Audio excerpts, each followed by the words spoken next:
Good morning. Good morning. How many people like paperwork? Yeah, about that.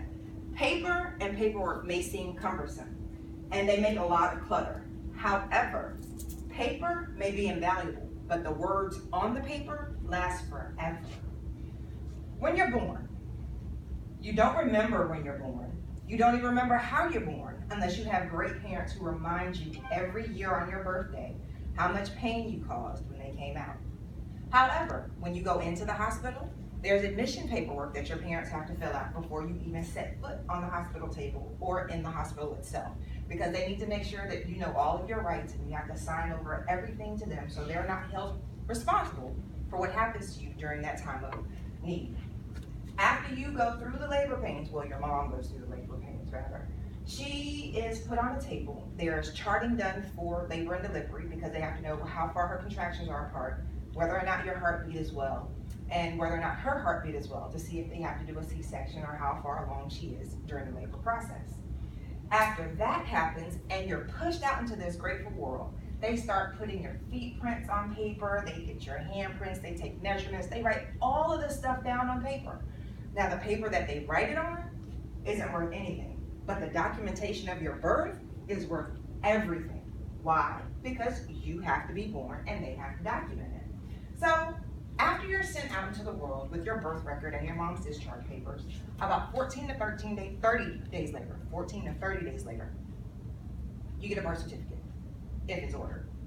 If it's not ordered, then you have to wait and pay the money for it later on down the line to prove you are who you are. Now, as we grow up, starting at 2 weeks probably, you get shot records. We all hate shots, but again, it's something that's documented because it's something that they need to know about you to see if you're immunized. And those shot records help you get a social security card later on in life. They help you get into school later on in life. As you also grow up, you get progress reports. Progress reports are given to you by your doctor to tell you how good you're growing and how well you're growing or how fast or how slow you're growing. And when you get into school, you also get progress reports to let your parents know how well you're doing in school. After that, you get report cards. And remember, again, the paper that they're printed on isn't really worth much. However, your parents always wanted to see that paper, correct? Mm-hmm. No matter what color ink it is, it's still on paper. And it's recorded. Now, after you get through all of this reporting and all of the progress reports, you finally get that one piece of paper that you almost kind of want more than anything in the world, your diploma or your GED. It's printed on paper, and the paper may not be worth a lot, but the words that are on the paper mean a lot to you. Now, these days, once you pass about the age of 16 or 17, you start writing resumes. Again, something on paper, and it may not mean a lot to somebody else, but it shows who you are, what you do, and how well you were able to do it.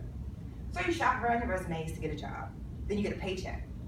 Again, the paycheck is on a piece of paper, and that piece of paper may not be worth a lot, but the words that are written on the paper are worth a lot, because you want to get paid, right? Just saying. Well, as children progress and we get older and you have your own children, their paperwork adds into your paperwork. Now, in the Commonwealth of Virginia, there are not a lot of laws on paper that tell you what time a child has to be home from school and who can be left at home alone and how long a child can be left at home alone.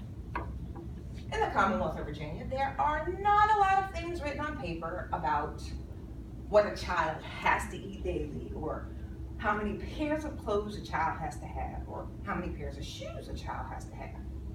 However, in the Commonwealth of Virginia, if social services deems it necessary that you don't have enough clothes for your child or they are not getting the right amount of food, they can take them because that is considered neglect. And that is actually written in the Commonwealth of Virginia laws. Now, in the Commonwealth of Virginia, there are about 6,000 children in foster care. And children are taken for different reasons. Could be abuse and neglect, could be sexual abuse, could be molestation, could be a lot of things. And for the foster care children system nationwide, taxpayers spend about $40,000 per child. Now, $40,000 per child, and there's 6,000 children in Virginia in foster care. That's a lot of money for foster care. And they say foster care is in business.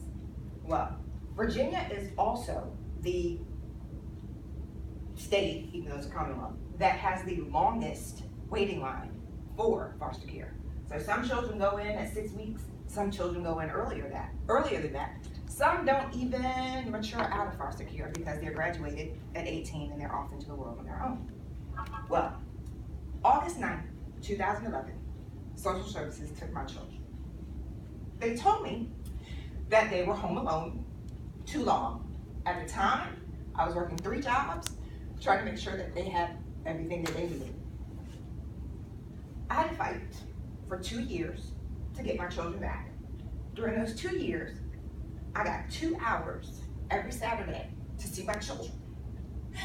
For 168 hours during the week, I worked 100. I lived in a car, and on Saturdays, I waited to see my kids. Social services told me that I didn't have enough room in a house to keep my kids. They told me I didn't have enough food to keep my kids. However, I have a son who's 6 foot. Well, he was almost 6 foot. He was 5'7" in the 7th grade, and he was 127 pounds, and they told me he was malnourished. How do you get that? I don't know. Guess he wasn't eating enough. So after those 2 years passed and dealing with all of them, I found a house, and we moved in the house on June 4th. Yeah, it was June 4th of 2000. No, they were taken August of 2009, my apology. We moved in June 4th of 2011 because on June 8th, my baby girl was born. They wanted to take her, but they couldn't because I had done everything that I could possibly do to get the kids back. However, when I did get her in, they filed a child abuse and neglect report on her because of previous cases.